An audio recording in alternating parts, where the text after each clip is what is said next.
Hello, hello les amis taureaux, ascendant taureau, signe lunaire en taureau, bienvenue pour cette guidance générale du mois d'octobre 2024. Alors bien sûr ce sont des énergies qui peuvent parler à certains taureaux d'entre vous dès maintenant et parler à d'autres un peu plus tard pendant le mois d'octobre, voire au début du mois de novembre. N'hésitez pas à revenir sur ce tirage si toutefois vous ne ressentiez pas encore ces énergies présentes. Je vous rappelle que c'est un tirage général qui ne va pas parler à tous de la même façon. Inutile de faire du forcing. Si ça ne vous parle pas, ça ne vous parle pas. Je ne peux pas parler à tous les taureaux de la même façon. Vous prenez uniquement les messages qui vibrent avec ce que vous vivez actuellement et vous n'hésitez pas à adapter mon vocabulaire avec votre situation. Je vous encourage toujours à regarder la vidéo de votre signe ascendant, de votre signe lunaire, pour avoir des compléments d'information et que ça ressemble un peu plus à un tirage personnalisé. Dernière chose, n'hésitez pas à me rejoindre sur Instagram. J'ai mis au début de cette vidéo le lien pour me rejoindre.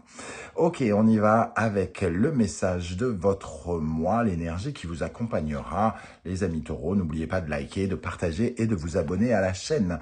Nous avons ici l'énergie de la force, la toute puissance, les efforts que l'on fait pour garder la maîtrise des choses, pour avancer de la meilleure des façons. La force représente le pouvoir de réalisation. À l'appareil ici, à l'endroit, on vous voit faire des efforts et des efforts qui sont plutôt bien menés par rapport à quelque chose. On vous voit ici dompter les situations, arranger peut-être certaines situations si vous rencontrez des difficultés. En tout cas, vous menez votre barque comme vous le pouvez, avec les forces que vous avez, en assumant certaines de vos imperfections et de vos faiblesses sans doute. Mais on vous voit ici faire beaucoup d'efforts pour avec la justice inversée, pour soit remettre de l'ordre dans quelque chose, soit, comment dire, alors la justice, ça représente une certaine forme de déstructuration, quelque chose qui n'est pas juste, qui n'est pas bien pensé, qui n'est pas bien fait, qui n'est pas bien structuré, ou que vous jugez tout simplement injuste à votre égard. Et on vous voit faire les efforts pour essayer de retourner cela pour que votre vie soit beaucoup plus structurée, pour éviter que quelque chose soit ne dégénère, soit ne s'aggrave, par exemple. Donc, vous vous efforcez peut-être aussi pour certains d'éviter une rupture, d'éviter une coupure avec quelque chose, où vous essayez de tout faire pour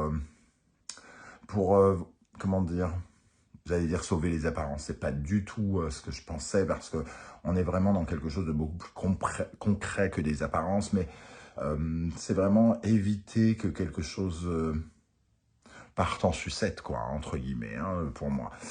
Il y a vraiment cette énergie de mettre de la lumière dans quelque chose. On a 11 plus 8, le soleil.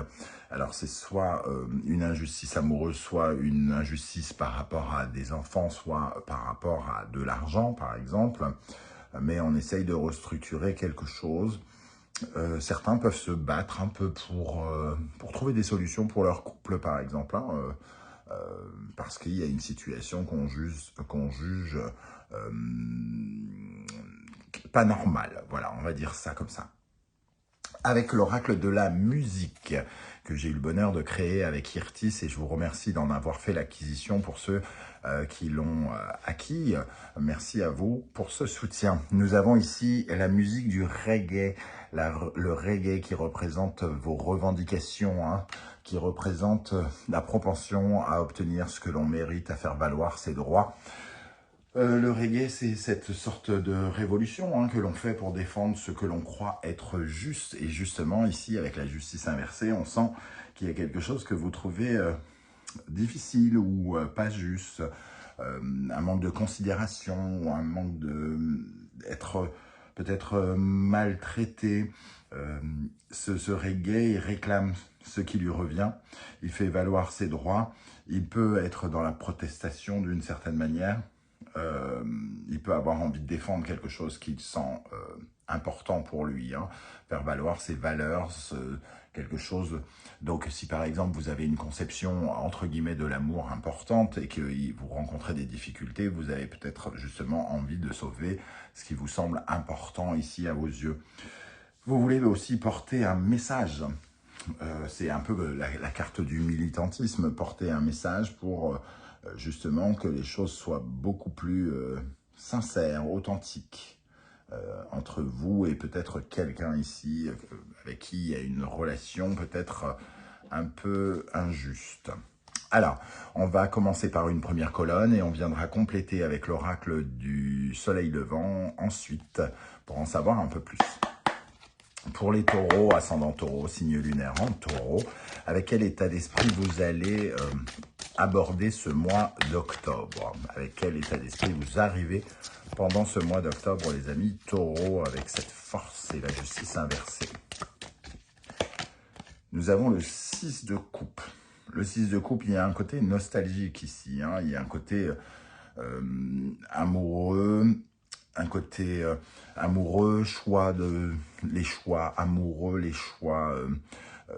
Le 6, c'est aussi essayer de retrouver une harmonie, hein, une harmonie amoureuse, une harmonie dans son cœur, une harmonie dans ses choix, avec en prenant en considération le fait que nos choix, forcément, nous permettent d'avancer et nous font, comment dire, évoluer dans une direction précise. Chaque choix, entre guillemets, chaque décision a des conséquences.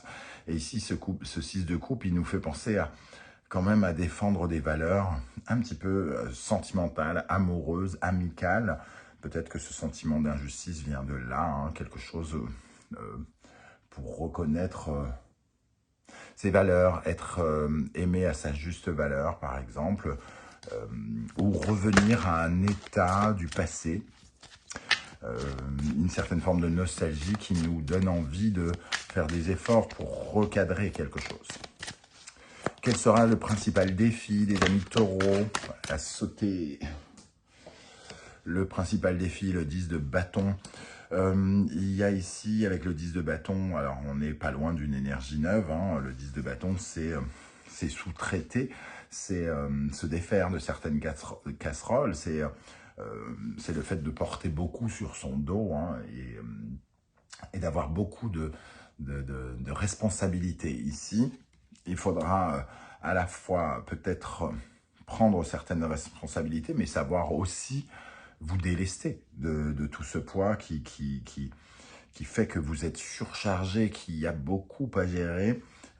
Peut-être que vous avez le sentiment justement de porter seul certaines choses et qu'il va falloir justement apprendre à responsabiliser l'autre aussi, ou quelque chose comme ça. C'est-à-dire de ne pas tout porter à vous tout seul, hein. Il y a un certain poids un peu trop lourd peut-être à porter sur vos épaules ici. Et il va falloir apprendre à vous délester pour aller vers de la simplicité, de la légèreté. Ok, qu'est-ce qui va se passer concrètement pour les taureaux pendant le mois d'octobre? La force, donc on revoit ici cette énergie d'effort, hein, cette énergie d'investissement, j'ai envie de dire, dans ce que vous essayez de mettre en place. La force, c'est aussi de l'électricité dans l'air, donc il peut y avoir un sentiment de devoir gérer aussi ses émotions, de garder le contrôle des choses. On peut être en colère, on peut être impatient avec cette énergie de la force et tout va être dans le contrôle. Elle apparaît ici à l'endroit, on vous voit dans la maîtrise quand même, donc d'essayer de ne pas tomber dans cette colère, dans cette impatience, dans ces choses comme ça, mais de garder le pouvoir de créer, de mobiliser vos forces au bon endroit. Quelle est l'énergie principale qui va vous aider? Sur quoi vous pourrez vous appuyer? Quelle sera votre force, votre atout? Le valet d'épée, une nouvelle conception, une nouvelle vision, une nouvelle idée, une certaine forme d'apprentissage, l'acceptation d'aller chercher d'autres façons de faire, d'autres façons de voir. Et surtout, ce valet d'épée, il représente une certaine forme d'intelligence qui est à votre service, entre guillemets, d'avoir peut-être une nouvelle idée ou un nouveau point de vue sur quelque chose qui va vous permettre de vous affirmer peut-être différemment par rapport à ce sentiment d'injustice. Certains pourraient apprendre une chose ou quelque chose, recevoir une certaine forme de lumière, de discernement nouvelle sur une situation. Peut-être avoir un nouvel argument aussi pour se défendre ou pour attaquer en fonction de ce que vous vivez. Quelle est l'énergie qui, au contraire, pourrait vous ralentir, vous paralyser, vous freiner, les amis taureaux? Le 4 de coupe, une certaine forme de ras-le-bol, une certaine forme d'ennui, une perception un peu peut-être hasardeuse des émotions, c'est-à-dire que le 4 de coupe, on est dans une certaine forme de stabilité, d'équilibre, et là, émotionnellement, on voit que ce qui pourrait vous ralentir, c'est justement de ne pas avoir le contrôle de ces émotions, de ne pas être dans cette force, et de laisser les choses partir, de vous laisser emporter par les émotions, par un tsunami qui pourrait arriver, ce sentiment d'électricité ici qui va vous demander de garder le contrôle. Donc attention au ras-le-bol, à la frustration qui pourrait justement vous ralentir pendant ce mois d'octobre.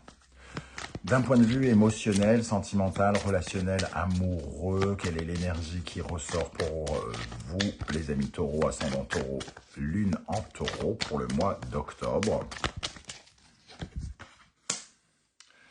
Le 8 de bâton, beaucoup de mouvements, quelque chose qui se précipite aussi. Alors, le 8 pour moi, c'est toujours une certaine forme de bousculade, hein. C'est quelque chose qui avance rapidement, qui demande une certaine maîtrise. Alors, vous allez peut-être être amené à bouger beaucoup.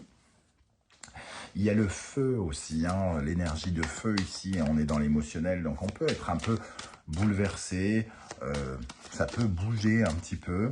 Il va falloir justement garder le contrôle de ce feu ici, et de ne pas être ni dans la colère, ni dans la violence, ni dans l'impatience, hein, parce que ça crée une certaine forme de frustration qui vous ralentit.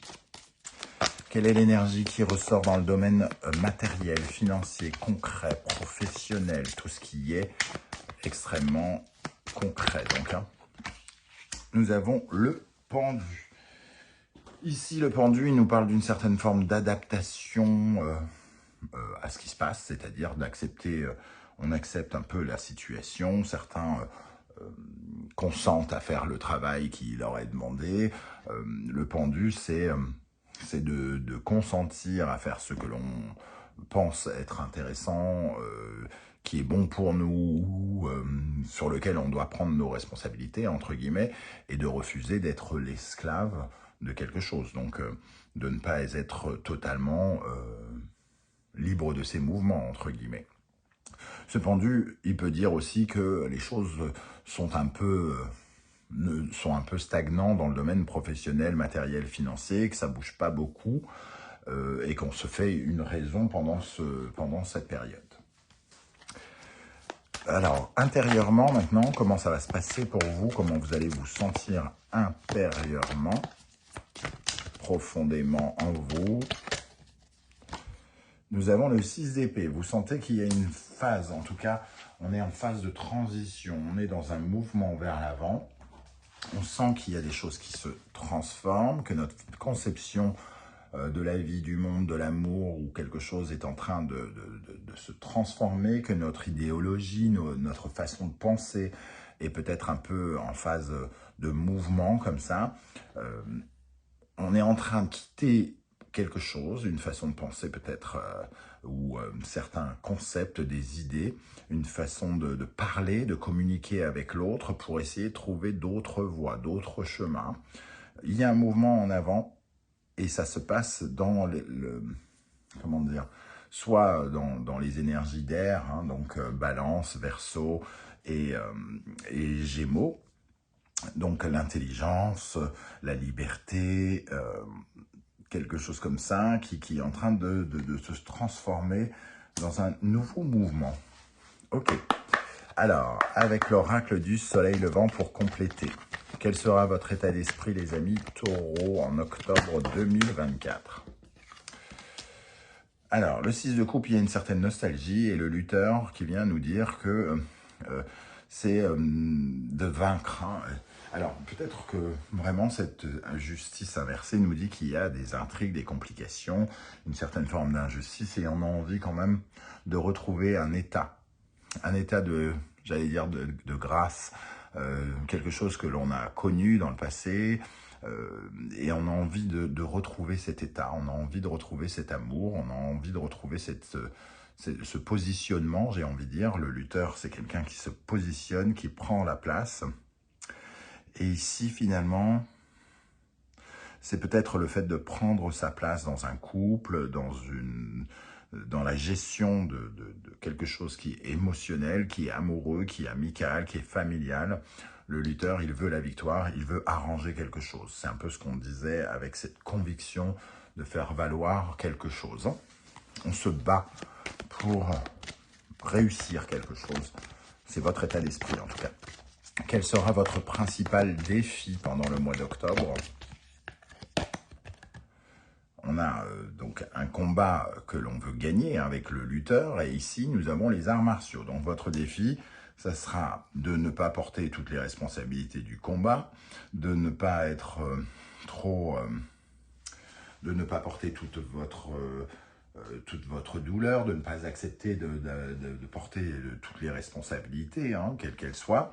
Les arts martiaux, ici, c'est d'entrer en duel, mais de manquer de fair play, par exemple, dans un défi. Hein. Ici, il va falloir faire attention avec la force, les arts martiaux, de bien garder le contrôle. Et on voit que vous allez le faire avec ces deux forces qui apparaissent ici et celle-ci qui apparaît à l'endroit, par rapport à quelque chose que vous allez juger injuste. Hein. Donc de ne pas être en colère, de ne pas être dans l'impatience, de ne pas mettre votre énergie dans un combat qui n'est peut-être pas le vôtre, par exemple. Qu'est-ce qui va se passer concrètement avec la force pendant le mois d'octobre? La force. Vous allez être invité, en tout cas, à purifier certaines choses, à nettoyer, à faire le tri. Hein. Il y a une certaine énergie, un peu de bilan avec cet érable japonais. On le voit ramasser les feuilles mortes hein, pour faire de la place. Tout ce qui est mort, doit rester derrière soi. Et ici, il est question de faire du tri, justement, peut-être pour faire de la place pour la suite de vos aventures. On vous voit ici avoir le courage peut-être de vous délester, comme on voit ici, de vous délester de certaines choses du passé. Hein. C'est un fonctionnement de nettoyage dans un premier temps, pour faire de la place par la suite pour votre avenir qui va aller vers quelque chose de nouveau sans doute. Alors, quelle est l'énergie qui va particulièrement vous aider? Le onsen, une nouvelle idée pour guérir, pour soigner quelque chose, pour arranger les choses. Hein. On voit ici que le onsen, c'est aussi quelque part quelque chose qui purifie, puisque les onsen japonais sont un moment de détente dans de l'eau soufrée la plupart du temps, extrêmement chaude, très bénéfique pour la santé, pour le corps. Et le valet d'épée ici, il a une vision nouvelle de la guérison, de comment il doit se purifier, de comment il doit se soigner. Il voit des solutions finalement à certaines de ses cicatrices ou de certaines blessures qu'il vit en ce moment. Quelle est l'énergie qui, au contraire, pourrait vous freiner avec le 4 de coupe? Les évaporés. Le 4 de coupe qui nous parle de frustration, les évaporés qui nous dit de l'envie de fuir les responsabilités et peut-être d'adopter des situations qui font qu'on rentre dans des cercles vicieux, dans des habitudes qui ne trouvent pas de solution, c'est-à-dire à force de toujours se laisser emporter, là on parlait d'émotions mal canalisées, et ici ce tourbillon, ça ne vous aidera pas de vous laisser, comment dire, emporter par ce tourbillon, ni de le laisser faire et de ne pas essayer de trouver de solution quelque part. Hein. Donc ici, on vous dit, ne fuyez pas devant les problèmes.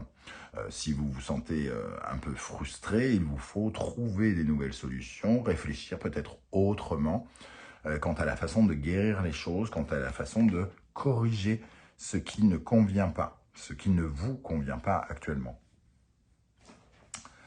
Ok, je ne sais pas pourquoi je retape, mais émotionnellement, sentimentalement, relationnellement, quelle est l'énergie qui vous accompagnera avec le 8 de bâton? Donc, 8 de bâton, on parlait de bousculade, de bouleversement, de mouvement dans tous les sens, de quelque chose qui va vite. Et ici, on a la vague qui représente les émotions qui peuvent nous emporter, qui peuvent nous noyer, qui peuvent, si elles ne sont pas contrôlées, éteindre le feu que l'on essaye de protéger ici. Donc, il va falloir rester calme, il va falloir essayer de trouver une force mentale, une humilité, une tendresse, une bienveillance envers soi et envers peut-être les autres pour ne pas se laisser emporter par un flot d'émotions, pour ne pas, comment dire, être dans une certaine forme de, j'allais dire sabotage, mais j'ai pas l'impression que vous soyez vraiment responsable, hein. C'est juste que vous êtes noyé par quelque chose ou qu'il y a quelque chose qui essaye de vous emporter et que ce sera à vous de garder véritablement le contrôle ici. Vous pouvez avoir une influence comme ça. D'un point de vue concret, matériel, financier, professionnel, nous avons le pendu et les ancêtres ici. Avec cette carte des ancêtres, on nous parle de votre passé. Donc ici, c'est un peu comme si vous acceptez une situation qui est déjà installée, hein, avec les ancêtres. Ça ne bouge pas beaucoup, on reste un petit peu dans le domaine matériel, financier, professionnel. J'ai l'impression qu'on reste un petit peu sur quelque chose d'ancien, un fonctionnement ancien. Il y a quelque chose où on est résolument attaché indirectement à l'ancien, au passé, à nos compétences, à notre mode de fonctionnement du passé. Et pour l'instant, on semble accepter de rester dans cette situation. Peut-être qu'on a d'autres choses à gérer, à fouetter, hein, et que c'est pas vraiment le moment propice pour vous lancer dans de nouvelles choses, voilà. Ici, il y a quand même certaines peurs, peut-être liées au passé, liées à votre famille, liées à votre patrimoine, un sentiment d'insécurité. Donc on accepte les situations pour soit se délester d'inquiétude, soit ne pas être trop dans ces inquiétudes justement ou dans ces peurs. Ok, pour terminer, avec quel état d'esprit, du moins pas avec quel état d'esprit, comment vous vous sentirez profondément, intérieurement, à l'intérieur de vous avec ce 6 d'épée. Nous avons la femme. Donc ici, ça nous parle de votre créativité, de votre intelligence. On voit que c'est votre façon de raisonner qui est en train de connaître une transition, des changements, une métamorphose. Les épées, c'est quand même justement la pensée, les idées, l'idéologie, la façon de se sentir créatif et libre. Et la femme vient évoquer cela aussi, votre façon de penser, plus que votre façon de concrétiser les choses. C'est aussi peut-être une transformation de votre façon de communiquer aussi, hein, avec les épées et la femme. On voit que profondément, vous êtes en train de vous métamorphoser. Il y a une phase de transition ici, au plus profond de vous, et elle est plus dans, entre guillemets, dans la spiritualité, dans votre capacité à faire émerger de nouvelles choses de votre corps. Et il y a peut-être une réflexion aussi pour créer quelque chose dans votre vie. Un peu comme si vous étiez en train de passer certaines étapes pour enfanter quelque chose de nouveau. Je vais vous proposer une dernière carte si je retrouve le jeu. Voilà. Avec quel état d'esprit vous allez terminer le mois d'octobre, sortir du mois d'octobre. Avec quel état d'esprit vous allez sortir du mois d'octobre. Nous avons l'énergie des amoureux. Donc ici, il y aura peut-être un choix qui sera fait. En tout cas, il y a une orientation qui sera prise. Hein. Alors, elle sera amoureuse, sentimentale ou quoi. Mais en tout cas, ça nous dit quand même que vous allez particulièrement écouter votre cœur à la fin du mois. Donc, tout dépend de ce qui va se passer. Mais vous serez à l'écoute de votre cœur et vous jugerez ce qui vous correspond. Quels sont les choix que vous devez faire pour que votre vie vous corresponde le mieux? Vous serez peut-être face à 2 routes comme ça qui vous inviteront à décider du chemin que vous voulez prendre par la suite. Voilà les amis taureaux, comment je ressens ce tirage. Je ne sais pas du tout s'il vous parlera ou pas. J'espère que vous serez nombreux à venir commenter juste en dessous de la vidéo. Pour ceux qui ne souhaitent pas étaler leur vie sur YouTube, vous le savez, un petit coucou, un petit émoticône de votre choix, ça fait toujours plaisir. Je remercie toutes les personnes qui like, qui partagent, qui commentent, qui s'abonnent à la chaîne. Votre soutien est extrêmement précieux, hein, je le rappelle, pour l'existence de cette chaîne sur YouTube. Je vous remercie de m'avoir écouté. On se retrouve très bientôt avec les messages de vos guides. En attendant, prenez bien soin de vous les amis taureaux. Merci d'être là et à très bientôt. Ciao, ciao.